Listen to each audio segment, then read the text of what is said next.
नमस्कार, मेरा नाम है सचिन पुरोहित। दोस्तों, वर्ष 2018 में इलाहाबाद का नाम बदलकर प्रयागराज किया गया। उस दौरान कई अन्य शहरों के नाम भी परिवर्तन किए गए और जो उस समय यह जो मुद्दा था, बहुत बहस इस मुद्दे को लेकर छिड़ी।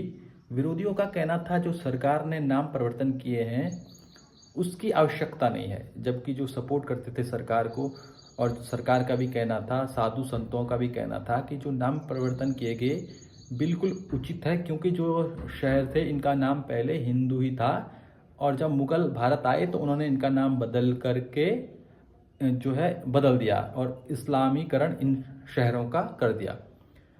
उस समय तो काफ़ी बहस का मुद्दा रहा, लेकिन 2-3 दिनों से एक नई चर्चा शुरू हो चुकी है और हुई इसलिए है क्योंकि वर्ष 2025 में प्रयागराज में कुंभ का आयोजन होना, महाकुंभ का आयोजन होना है।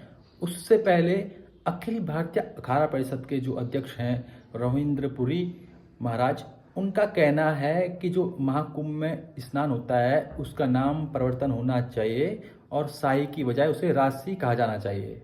यानी जो है शाही स्नान की बजाय उसे राजसी स्नान कहा जाना चाहिए। अब उनकी जो मांग है उसके बाद तमाम देश भर के जितने भी साधु संत हैं, महामंडलेश्वर हैं, उन्होंने भी उनकी मांग का समर्थन किया है और उनका भी कहना है कि जो शाही स्नान है उसकी बजाय उसको या तो दिव्या स्नान कहा जाए या तो अमृत स्नान कहा जाए और या राजसी स्नान कहा जाए।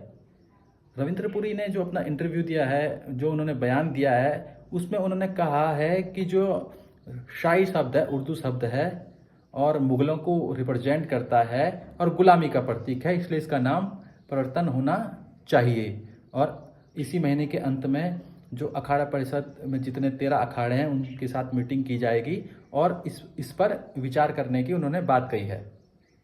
अब मैं आपको बताता हूँ कि जो जहाँ 4 जगह जो महाकुंभ लगता है, जैसे हरिद्वार, नासिक, प्रयागराज, उज्जैन, यहाँ के सभी साधु संत इस बात को लेकर अब मुखर हो चुके हैं और अखाड़ा परिषद के जो अध्यक्ष हैं उनका समर्थन कर रहे हैं और उनका कहना है कि प्रयागराज में जो महाकुंभ होना है उससे पहले इसका नाम परिवर्तन होना ही चाहिए।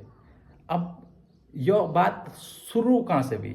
दरअसल उज्जैन में इस बात का जो बेस है वो उज्जैन से शुरू हुआ। बल्कि उज्जैन में सवारी निकलती है सोमवार के दिन और उसको पहले शाही सवारी कहा जाता था, लेकिन अब जो वहाँ के मुख्यमंत्री हैं जो उन्होंने जो मोहन यादव जी हैं, उन्होंने उसका नाम परिवर्तन किया और उसको शाही सवारी की बजाय उसका नाम बदल दिया राजसी सवारी। और तब से लेकर अब साधु संत भी नाम परिवर्तन करने को लेकर मुखर हो चुके हैं और उन्होंने भी कुंभ में जो शाही स्नान होता है उसका नाम बदलने की जो मांग की है।